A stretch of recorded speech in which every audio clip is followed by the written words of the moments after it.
Bonjour à toutes et à tous. Dans cette vidéo qui fait partie d'une série consacrée au Local First avec Watermelon DB dans une application React Native, nous allons voir ensemble comment ajouter un modèle à notre base de données. Le lien vers le repo GitHub du projet ainsi que le lien vers l'article servant de support à cette vidéo sont dans la description. Watermelon DB nous permettra de faire du Local First, mais également de synchroniser facilement nos données locales avec un backend comme Supabase par exemple. Un modèle est une classe qui étend la classe modèle et qui permet d'utiliser une table du schéma dans notre application. Un modèle ne peut pas exister dans une table correspondante dans le schéma. Créons un modèle note lié à une table note. Donc pour créer un modèle, on crée un nouveau fichier, appelé note, exactement comme le nom du modèle, JS. On va importer modèle de Watermelon. On va exporter exactement ça. On va exporter une classe donc qui va avoir le même nom que notre modèle, donc export défaut classe note, et qui va étendre modèle. Ensuite, de base, on a juste besoin d'une table statique qui aura le nom de l'autre table, donc évidemment le même nom que dans le schéma.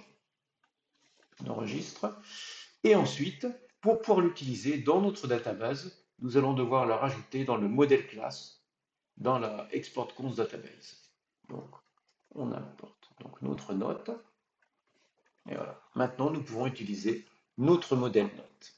Bien entendu, il n'est pas tellement utilisable pour l'instant parce qu'on n'a pas encore défini nos champs. Alors, les champs. Donc, ce sont les propriétés du modèle. Pour garantir que les champs aient le même type que ceux que nous avons définis dans le schéma, Watermelon met à notre disposition des décorateurs. Le décorateur field peut être utilisé pour les trois types de données. Toutefois, Watermelon met à notre disposition des décorateurs plus spécifiques. Par exemple, si vous utilisez du texte, nous utiliserons le décorateur texte, car c'est un field qui enlève les espaces avant et après le texte. Pour une date, nous utiliserons le décorateur date.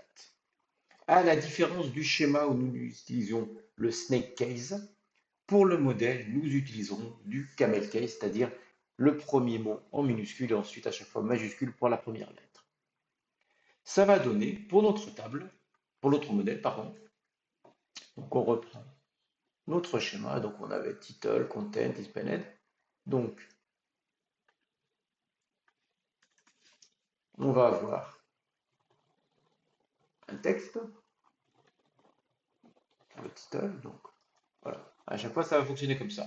Le décorateur, d'ailleurs qu'on va importer, importe depuis Watermelon décorateur. Donc on va avoir importer même date parce qu'on aura besoin des trois. Donc nous avons le décorateur, le nom du champ dans notre table schéma et le nouveau, donc ce qui va être utilisé dans notre modèle. Donc ensuite, on va voir content. Donc, on n'oublie pas ici, on avait content qui est de type string, donc toujours avec le texte. On va voir is pinned. Donc là, c'est un booléen, donc on utilise le décorateur field.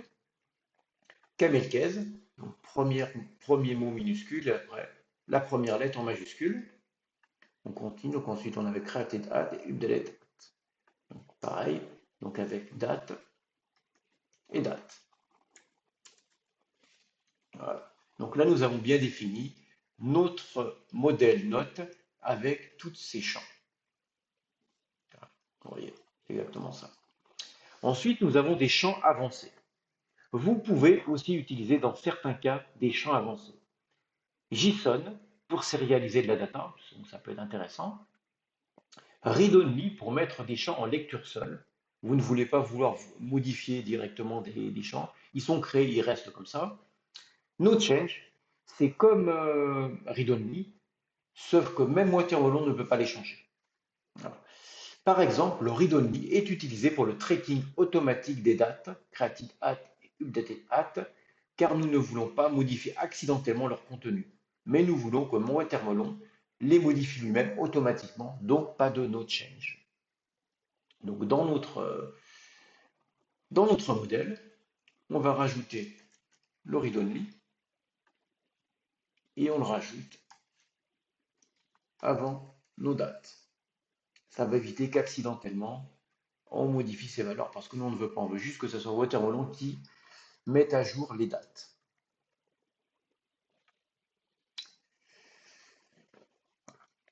Nous n'avons vu ici que les bases de la classe modèle, mais cela sera suffisant pour commencer à manipuler des données.